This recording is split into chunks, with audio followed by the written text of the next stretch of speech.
सभी मित्रों को नमस्कार, very good evening and welcome to my channel judicial aspirant. जैसा कि मेरे बीएनएस की लेक्चर सीरीज़ कंटिन्यू चल रही है, उसी सीरीज़ में आज मैं एक न्यू टॉपिक ऐड करने जा रहा हूं और जिसका कि आप हेडिंग देख ही रहे हैं, theft, extortion and robbery. Theft, extortion and robbery आज इतनी सिंप्लीफाइड वे में मैं आपको समझाऊंगा, इसके बाद इसमें कोई भी प्रॉब्लम नहीं होगी। जैसा कि मैं अपने लेक्चर सीरीज को कंटिन्यू कर रहा हूं और अब बीएनएस में ज़्यादा कुछ बचा नहीं है। विद इन 2 और 3 वीडियोस बीएनएस मेरी कंप्लीट होगी। आप लोगों को जो भी प्रॉब्लम हो रिगार्डिंग प्रीवियस लेक्चर्स जो ऑलरेडी अपलोडेड हो चुके हैं या जो फ्यूचर वीडियोस आएंगे, अगर आपको उनमें किसी में भी प्रॉब्लम है तो आप मुझसे कांटेक्ट करके प्रॉब्लम को सॉल्व कर सकते हैं। और कमेंट बॉक्स में कमेंट करके भी आप बता सकते हैं कि आपको क्या समस्या फेस करनी पड़ रही है रिगार्डिंग वीडियोस, आपको क्या समझ में नहीं आ रहा है। तो चलिए अपनी वीडियोस को स्टार्ट करता हूँ। थेफ्ट, एक्सटॉर्शन एंड रॉबरी, ठीक है। तो सबसे पहले हम आते हैं थेफ्ट पे। थेफ्ट पे आते हैं और इसको समझते हैं कि ये है क्या। उसके बाद एक्सटॉर्शन एंड देन रॉबरी। और सबसे मेरा जो एक मोटिव है इस वीडियो के पीछे कि आपको सिंपलेस्ट वे में समझा दिया जाए। तो चलिए टॉपिक को स्टार्ट करते हैं। देखिए, थेफ्ट कुछ कॉमन पॉइंट्स हैं इसमें जो हमें, जैसे मैं कहता हूँ कि पॉइंटर्स पॉइंटर्स बहुत जरूरी है किसी भी टॉपिक को समझने के लिए। तो पॉइंटर्स क्या है? Whoever intending to take dishonestly. सबसे पहले हम देखेंगे थेफ्ट का सेक्शन क्या है। हमारा सेक्शन जो था आईपीसी में वो था सेक्शन 378, बट अब बीएनएस में जो हमारा सेक्शन हो गया है वो है सेक्शन 303। ठीक है, अब हम आते हैं कंटेंट पे। Whoever intending to take dishonestly, सबसे फर्स्ट पॉइंट है जो आपका है वो है इंटेंशन, मतलब आशय। सेकंड पॉइंट है डिसऑनेस्टली, मतलब बेईमानी से। इंटेंडिंग डिसऑनेस्टली टू टेक, एक एक वर्ड को गौर करिएगा, इसमें क्या है? टेकिंग है। टेक मतलब लेना। एनी मूवेबल प्रॉपर्टी, कौन सी property? Movable property. Movable property out of the possession, मैं यहां पे लिख देता हूं। देखिए ये सब कीवर्ड्स हैं। Possession of any person, of any person. देखिए पोजेशन बोला है, पोजेशन बोला है, ओनरशिप नहीं बोला है। हमें थेफ्ट में ओनरशिप से मतलब नहीं है। ये बाइक किसके नाम रजिस्टर्ड है इससे मतलब नहीं है। ये बाइक किसके कब्जे में थी इससे मतलब है। पोजेशन, ठीक है। Of any person without that person consent, consent moves that property, movement in order to such taking, उस प्रॉपर्टी को लेने के लिए क्या कराते हो? मूव करा रहे हो। क्या कहेंगे? कौन सा ऑफेंस हुआ है? थेफ्ट हुआ है। तो ये इसके इंग्रेडिएंट्स हैं। 7 इंग्रेडिएंट से मिलकर ये ऑफेंस बनता है थेफ्ट का, जिसमें कि किसी व्यक्ति का क्या है? किसी व्यक्ति की इंटेंशन है कि वो बेईमानी से क्या करेगा? किसी की लेगा। क्या लेगा? Movable property. केवल मूवेबल प्रॉपर्टी की बात हुई है यहां पर। अगर आप प्रॉपर्टी की बात करेंगे तो प्रॉपर्टी मींस ओनली मूवेबल, ठीक है।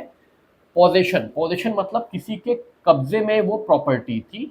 जैसे कि आप मान लीजिए आपका एक फ्रेंड है, उसके पास बाइक नहीं है, वो आपकी बाइक को लेकर किसी काम से जाता है। मान लीजिए वो कहता है कि मुझे कोचिंग जाना है, मुझे बाइक दे दो। आप अपनी चाबी उसको देते हो, वो आपकी बाइक लेकर चला जाता है। कोचिंग इंस्टीट्यूशन के बाहर वो बाइक अपनी पार्क करता है, वहां से बाइक हो जाती है चोरी। तो अब वो व्यक्ति, उसका ओनर तो था नहीं, जो दूसरा फ्रेंड था वो उसका ओनर तो नहीं था, मात्र पोजेसर पोजेसर था, केवल कब्जा था उस बाइक का। लेकिन वो थेफ्ट की कंप्लेंट लिखा सकता है क्योंकि ओनरशिप से हमें कुछ लेना देना है ही नहीं। चोरी में ओनरशिप से, मालिकाना से कोई फर्क नहीं पड़ता, केवल कब्जा देखा जाता है, कब्जा किसके पास था, ठीक है। पोजेशन, कब्जा। कंसेंट मतलब होती है सहमति, और मूवमेंट मतलब होता है उसको क्या करना? मूवमेंट मतलब उस प्रॉपर्टी को चलाना, लेने के लिए, ठीक है। तो इंटेंशन हो गया। इंटेंशन कैसी है? डिसऑनेस्ट इंटेंशन है। कैसी इंटेंशन है? किसी चीज को लेने की, लेने की क्या कंसेंट के साथ नहीं, विदाउट कंसेंट। कैसी प्रॉपर्टी है, मूवेबल प्रॉपर्टी है, ठीक है, और उसको मूवमेंट करा रहे हो आप, तो ये बन गया आपका थेफ्ट। केवल ये कीवर्ड्स एक पॉइंट पर, एक पेज पर नोट कर लो और इसी से आपका आंसर बन जाएगा 1.5 पेज का। ठीक है, आगे आते हैं, एक्सप्लेनेशन 1 पे आते हैं। A thing so long as it is attached to the earth, कोई भी चीज, थिंग, जब तक पृथ्वी से क्या है, अटैच है, ठीक है, वो क्या है, मूवेबल प्रॉपर्टी नहीं है। जैसे पेड़ हो गया, बांस हो गए, जब तक वो उसकी जड़ जड़ित है, मतलब जब तक कि वो पृथ्वी में क्या है, कनेक्टेड है, अर्थ से कनेक्टेड है, पृथ्वी से कनेक्टेड है, ठीक है, वो क्या है, इमूवेबल प्रॉपर्टी है, मूवेबल प्रॉपर्टी नहीं है। if not the subject of theft, but it becomes capable of being the subject of theft as soon as it is severed from the earth। जैसे ही कोई एक बड़ा सा नीम का पेड़ है, ठीक है, वो अपनी जड़ें उसकी फैली हुई हैं हमारी पृथ्वी के अंदर तक, जमीन में जड़ें फैली हुई हैं, ठीक है, आप क्या करते हो, उसको काट देते हो। जैसे ही आपने काटा, वो नीम का पेड़ गिरा, अब वो क्या है, अब वो क्या हो गया, इमूवेबल नहीं रहा, वो मूवेबल हो गया। और जैसे ही आप उसको मूव कराते हो, घसीटते हो पेड़ को कि इसको हम यहाँ से वहाँ ले जाएं, तुरंत थेफ्ट का ऑफेंस हो जाता है। तो कोई भी चीज जो कि जड़ित है पृथ्वी में, जब तक वो जड़ित है, जब तक वो उसकी जड़ पृथ्वी में है और वो स्टैंड है, तब तक वो इमूवेबल प्रॉपर्टी में आएगा। जैसे ही आप उसको कट करोगे, उसको सीवियर कर दोगे, मतलब सीवियर मतलब अलग कर देना, उसको जैसे ही पृथ्वी से अलग करोगे वो मूवेबल बन जाएगी, और जैसे ही उसका मूवमेंट कराओगे वो थेफ्ट हो जाएगा। ठीक है, a moving affected by the same act which affect the severance may be a theft. मतलब सेवरेंस कर रहे हो ना, जैसे आप उसको उखाड़ रहे हो पृथ्वी से, आप उसको सतह से उखाड़ रहे हो, तो आप उखाड़ते समय मूवमेंट होगा, तो वो मूवमेंट क्या हो जाएगा, वो थेफ्ट कहलाएगा। Explanation 3, a person is said to cause a thing to move. एक व्यक्ति को ये कहा जाएगा कि वो प्रॉपर्टी को मूव करा रहा है, by removing an obstacle which prevented it from moving or by separating it from any other thing as well as by actually moving it। जैसे कि अब आप इसको आपने नोट कर लिया होगा, मैं इसे मिटा देता हूं, या मैं आप यहीं पे समझ लो। एक्सप्लेनेशन 3 क्या कह रहा है, सपोज करिए कि ये कोई ऑब्जेक्ट है, ठीक है, ये कोई ऑब्जेक्ट है और इस ऑब्जेक्ट को किसी ऑब्स्टिकल के द्वारा रोका गया है, क्योंकि ये बहुत हैवी है, अगर ये ऑब्स्टिकल हटा देंगे तो ये मूव करना शुरू हो जाएगा। ठीक है, कोई व्यक्ति आता है और इंटेंशनली इस ऑब्स्टिकल को क्या कर देता है, रिमूव कर देता है, और जैसे ही रिमूव करता है तो यहाँ पे मूवमेंट शुरू हो जाता है। ठीक है, तो जैसे ही ये मूवमेंट शुरू हुआ, intention wise, without consent, dishonestly intention, ये थेफ्ट की श्रेणी में आ गया। ठीक है, अब जैसे कि क्या है भाई, कोई शिप है, शिप क्या है, समुद्र के नदी के किनारे उसको किसी चीज से ऑब्स्टेकल किया गया है कि ये शिप अपने आप मूवमेंट ना कर सके, आपने किसी चीज से उसको स्टक कर दिया है, बांध दिया है। कोई व्यक्ति आता है चुराने की नीयत से, क्या कर देता है, वो ऑब्स्टेकल को हटा देता है, शिप अपने आप मूवमेंट करना शुरू कर देती है, तो वहां पर क्या हो गया, वहां पर आपका ऑफेंस हो गया थेफ्ट का। ठीक है, ये एक्सप्लेनेशन 3 था। Explanation 4, a person who by any means causes an animal to move is said to move that animal, and to move everything which in consequences of the motion so caused is moved by that animal। अब जैसे कोई भी, आप समझ लो कि कोई जानवर है, आप समझ लो कि एक गधा है, उसके ऊपर कुछ चीजें, कुछ ऐसा आइटम है जो कि एक जगह से दूसरी जगह पर ले आया जा रहा है, ले जाना है। ठीक है, और जो उसका पोजेसर है, जिसके कब्जे में है, वो बहुत प्यासा है, वो उतरा और कहीं पानी पीने चला गया। कोई व्यक्ति आता है और कुछ ऐसी चीज़ें करता है जिससे कि वो गधा किसी डायरेक्शन में मूव करना शुरू हो जाता है, मतलब वो गधे का मूवमेंट शुरू हो जाता है, वो शुरू हो जाता है मूवमेंट, और जो सामान है वो भी साथ के साथ मूव हो रहा है। तो यहाँ पर क्या हुआ, यहाँ पर थेफ्ट का ऑफेंस कमिट हो गया है, क्योंकि आपने एनिमल का मूवमेंट, उस पशु का आपने क्या करा दिया, मूवमेंट करा दिया, और साथ ही साथ जो चीज़ उस पर ऊपर थी, जिस जिस चीज़ को वो कैरी कर रहा था, वो एनिमल, वो भी साथ में मूव हो रहा है उस एनिमल के, तो ये भी एक थेफ्ट की श्रेणी में आ गया है। अगर ये गुड फेथ में नहीं है, अगर ये इंटेंशन वाइज किया गया है, अगर ये डिसऑनेस्टली इंटेंशन वाइज किया गया है, ठीक है, और कब्जे से बाहर ले जाने के लिए मूवमेंट किया कराया जा रहा है without the consent of the possessor, तो ये थेफ्ट की श्रेणी में आ जाता है। Explanation 5, the consent mentioned in this section may be express और इम्प्लाइड। कंसेंट कैसी हो सकती है, एक्सप्रेस और implied, and may be given either by the person in possession, और उस व्यक्ति के द्वारा दिया जा सकता है जो उस संपत्ति का कब्जा है प्रेजेंट में, और by any person having for that purpose authority, और या किसी ऐसी व्यक्ति के पास जिसके पास अथॉरिटी है वो एक्सप्रेस या एम्प्लाइड कंसेंट दे सकता है। तो यहाँ पे कंसेंट कैसी हो सकती है, यहाँ पे जो कंसेंट है वो कैसी हो सकती है, एक्सप्रेस भी हो सकती है और इम्प्लाइड भी हो सकती है। ये भी आपका प्री का क्वेश्चन बन जाता है। ठीक है, अब इलस्ट्रेशन है, ए कट्स डाउन अ ट्री। ए क्या है, एक ट्री को काट देता है ग्राउंड से, वो ट्री ग्राउंड में लगा हुआ था उसको वो कट कर देता है। इंटेंशन क्या है कि उस ट्री को बेईमानी से जेड की पोजीशन से ले जाया जाए, यहाँ पर ऑफेंस ऑफ थेफ्ट हो जाता है। Here as soon as A has severed the tree, जैसे ही उसने ट्री को उस भूमि से अलग किया वैसे ही ऑफेंस कमिट हो गया। ठीक है, इलस्ट्रेशंस बहुत सारे हैं, आप लोग इलस्ट्रेशंस पढ़ लीजिएगा, जो प्रॉब्लम हो पूछ लीजिएगा। अब आता हूं मैं सबसेक्शन 2 पे, हु एवर कमिट्स थेफ्ट। अब जो थेफ्ट करता है उसकी पनिशमेंट क्या होगी, तो ईदर डिस्क्रिप्शन, किसी भी तरीके की पनिशमेंट हो सकती है, रिगरस या सिंपल, जो कि 3 साल तक होगी, या जुर्माना, या दोनों हो सकता है। और in case of subsequent conviction, अगर दोबारा आपको सजा हो रही है थेफ्ट के लिए, दोबारा आपने ऑफेंस किया है, सब्सिक्वेंटली किया है, तो उस केस में क्या होगा, आपको रिगरस इंप्रिजनमेंट होगी। साफ साफ बोल दिया है रिगरस, पहली बार में सिंपल या रिगरस, लेकिन दूसरी बार अगर करते हो, कन्विक्ट होते हो, तो केवल और केवल रिगरस होगी, और जो कि 1 साल से कम की नहीं होगी, जो कि 5 साल तक हो सकती है, जुर्माना हो गई होगा। Provided that in case of theft where the value of the stolen property is less than 5,000 rupees and a person is convicted for the first time, shall upon return of the value of property or restitution of the property shall be punished with community service।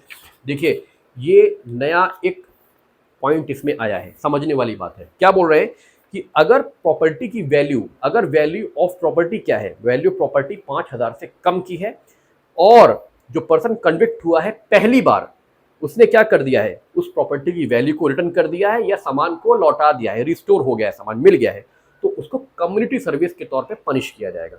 ठीक है, ये important है, ये pre का question है, इसको टिक कर लीजिएगा। अब देखिए, चेन स्नैचिंग नहीं, सॉरी, स्नैचिंग मतलब होता है छीनना। पहले स्नैचिंग का प्रोविजन कहीं भी नहीं था, ये अब ऐड हुआ है। ओके, आइए इसको भी देख लेते हैं। थेफ्ट इज स्नैचिंग, ये बहुत रिलेवेंट है, ये प्री पॉइंट ऑफ व्यू से, ये section 304 of BNS is a very relevant, और ये एग्जाम में प्री में गारंटीड इस बार आना है, इसको आप टिक कर लीजिए। Theft is snatching if, theft क्या है, स्नैचिंग हो जाएगी, चोरी क्या हो जाएगी, छिनैती हो जाएगी। कब, if in order to commit theft, चोरी करते समय, द ऑफेंडर सडनली, इसमें वर्ड देखिए, अब स्नैचिंग में मैं इसको रब कर देता हूं, इसके की पॉइंट्स आपने लिख लिए, अब स्नैचिंग के भी लिख लीजिए। स्नैचिंग आपका है सेक्शन 304 में बीएनएस, आईपीसी में ये था ही नहीं। स्नैचिंग में क्या बोल रहा है कि थेफ्ट बनेगा आपका स्नैचिंग, मतलब थेफ्ट क्या बन जाएगा, स्नैचिंग।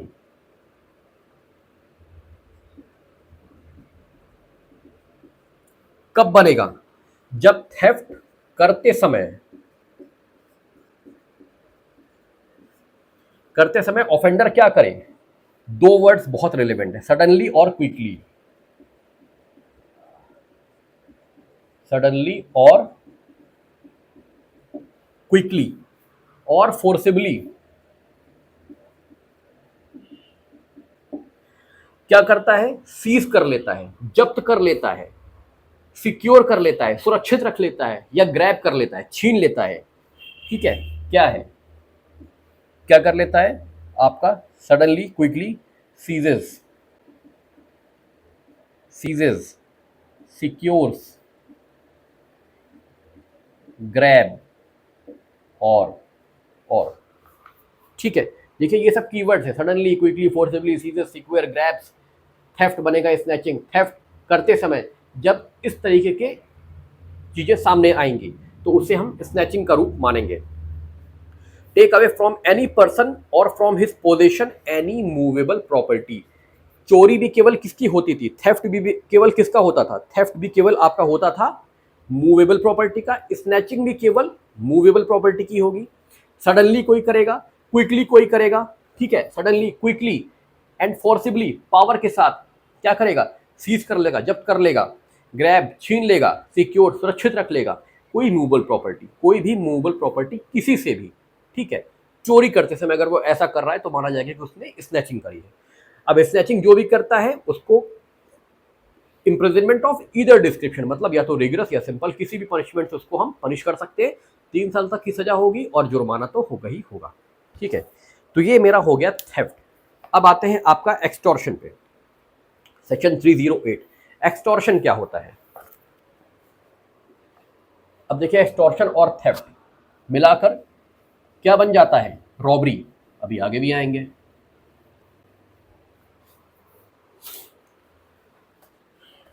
देखिए, एक्सटॉर्शन, एक्सटॉर्शन हमारा प्रोवाइड है सेक्शन नंबर 308 में, 308 बीएनएस। एक्सटॉर्शन क्या है? एक्सटॉर्शन में देखिए कुछ इंपॉर्टेंट वर्ड्स हैं, कीवर्ड्स हैं, जैसे कि इंटेंशनली, जो हमारा थेफ्ट में भी था। इंटेंशनली, क्या इंटेंशन से? इंटेंशन क्या है? किसी को क्या करना? फियर देना। फियर किस चीज का? इंजरी का, कि तुम्हें हम इंजर्ड कर देंगे।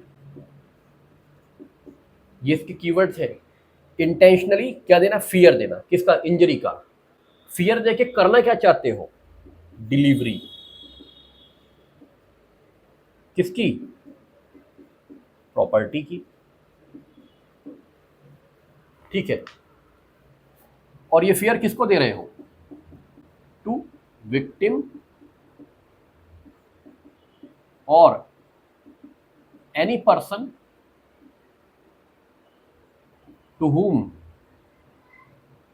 विक्टिम इज इंटरेस्टेड, जिसमें विक्टिम का इंटरेस्ट है, जैसे भाई, भतीजा, बच्चा, लड़का, वाइफ, कोई भी हो सकता है, ठीक है।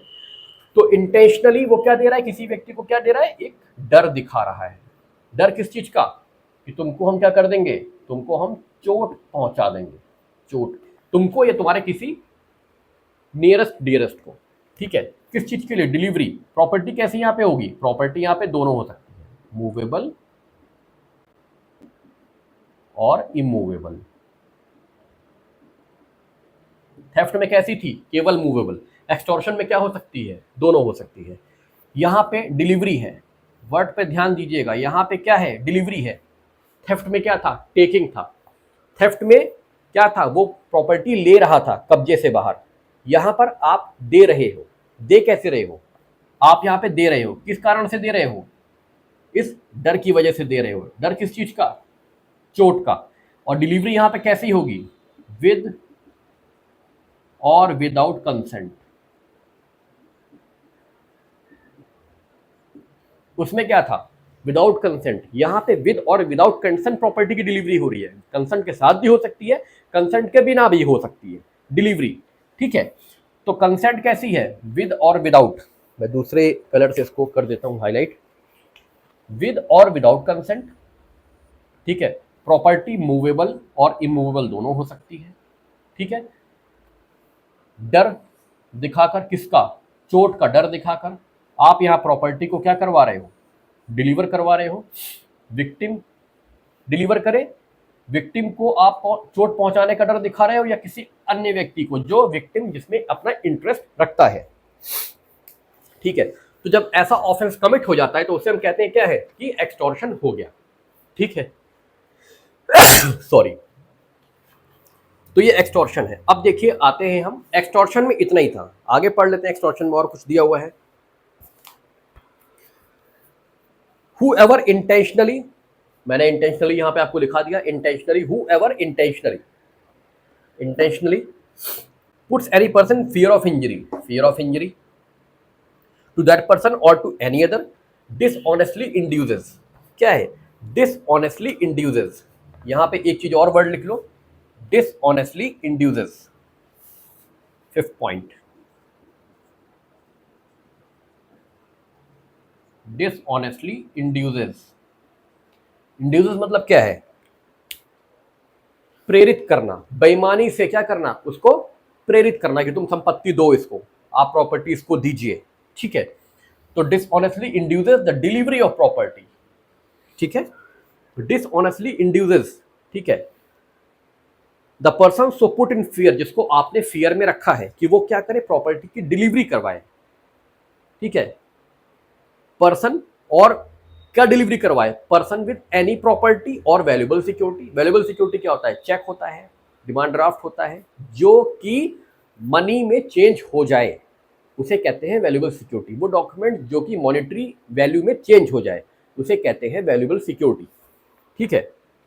A has committed the offence और एनीथिंग साइंड और सील्ड, जैसे चेक वगैरह जो भी होते हैं सब वैल्यूएबल सिक्योरिटी में आते हैं। विच में be converted into valuable security commits extortion, उसने एक्सटॉर्शन किया है, ये हम कहेंगे, ठीक है।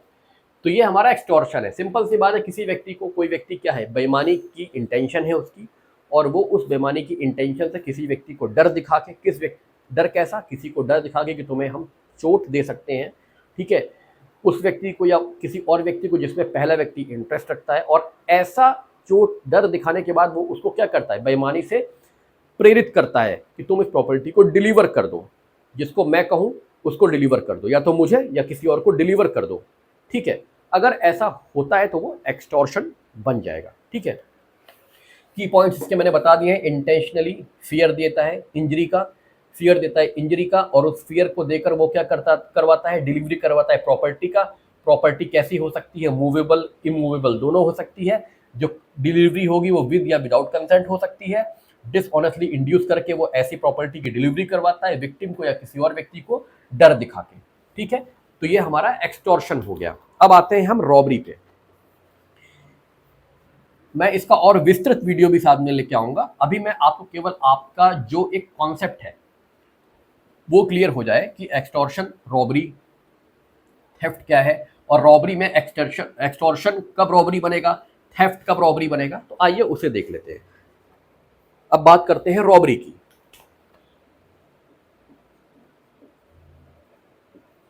रॉबरी मतलब होती है लूट, ठीक है। In all robbery there is इधर एक्सटॉर्शन और थेफ्ट। रॉबरी किस चीज से बनी है, रॉबरी क्या होगी, या तो आपकी एक्सटॉर्शन होगी या आपकी थेफ्ट होगी, ठीक है। अब कब एक्सटॉर्शन रॉबरी हो जाएगा और कब थेफ्ट रॉबरी हो जाएगा, इसको समझ लेते हैं। एक्सटॉर्शन कब रॉबरी होगा, बहुत सिंपल साधारण शब्दों में, जब एक्यूज्ड क्या होगा,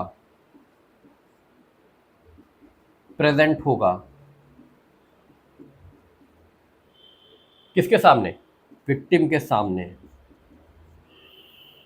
और बाकी चीजें सब पहले वाली, इंड्यूस, डिसऑनेस्टली इंड्यूस कर रहा होगा, फियर दिखा रहा होगा कि तुम्हें अभी हम जान से मार देंगे या तुम्हारे बच्चे को हम जान से मार देंगे, ये प्रॉपर्टी तुम डिलीवर करो।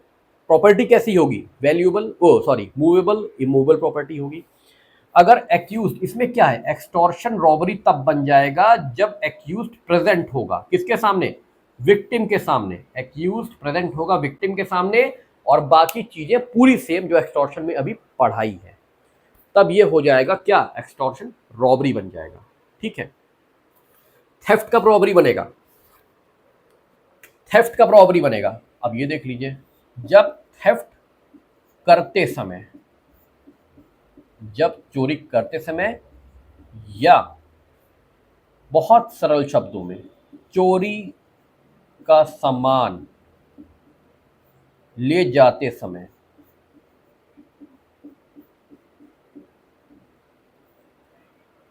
ये थेफ्ट क्या करता है, ये थीफ क्या करता है, हर्ट करता है, डेथ करता है, या रॉन्गफुल रिस्ट्रेन करता है।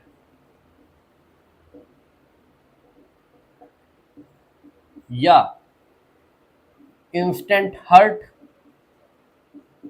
इंस्टेंट डेथ, और इंस्टेंट रॉन्गफुल रिस्ट्रेन का क्या दिखाता है, फियर दिखाता है, भय दिखाता है।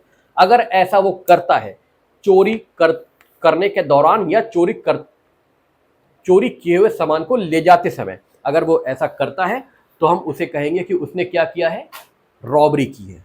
रॉबरी में एक चीज और, रॉबरी में बिलो 5 लोग होंगे, बिलो 5 पर्सन होने चाहिए। अगर 5 या 5 से ज्यादा होंगे तो यही रॉबरी डकैती में कन्वर्ट हो जाएगी, ठीक है, इसका और भी एक्सटेंड वीडियो में लाऊंगा। ये अभी एक ब्रीफ था, एक छोटा सा था, जिससे कि आपका एक माइंड क्लियर हो कि रॉबरी, एक्सटॉर्शन, थेफ्ट क्या होता है, थेफ्ट, एक्सटॉर्शन, रॉबरी कब बनते हैं, एक्सटॉर्शन और थेफ्ट में डिफरेंस क्या होता है। तो ये वीडियो मेरा आज का था आपके साथ। आशा करता हूँ ये वीडियो आपको पसंद आया होगा। जो भी आपके सवाल जवाब हो आप मुझसे बेहिचक पूछ सकते हैं, कमेंट बॉक्स में कमेंट करके, व्हाट्सएप पे मैसेज करके। नेक्स्ट वीडियो के साथ बहुत जल्दी हाजिर होऊंगा। तब तक के लिए सभी को नमस्कार, गुड नाइट।